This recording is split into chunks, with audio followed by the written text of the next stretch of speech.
দেখো এখানে এদের গাইড করছে এই কুকুরটা, আর ওইখানে আছে আর একটা।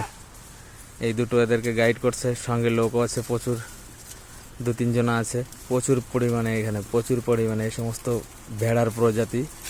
এখানে এই কুল গাছ থেকে কুল পড়েছে নিচে, আমি নিজেই অনেকগুলো পেড়েছি, সেগুলো খুঁটে খুঁটে খাচ্ছে। আর এখানে প্রচুর পরিমাণে 1000-এরও বেশি আছে ভেড়াগুলো। এটা একটা বড় ধরনের প্রজাতি। এই যে একটা আসছে, ওইখানে আর একটা আসছে। হ্যাঁ, তোমরা তো সব টাইগার হিল। ও মাই গড, এর গলায় আছে ঝুনঝুনি, মানে শব্দ যেখানে আছে আওয়াজে বুঝতে পারবে মালিক কোথায় আছে। আমাদের এই ভেড়াগুলো ওদেরকে গাইড করছে ছাগলটা। ওইখানে একটা মহিলা আছে, এদের চড়াতে বেরিয়েছে।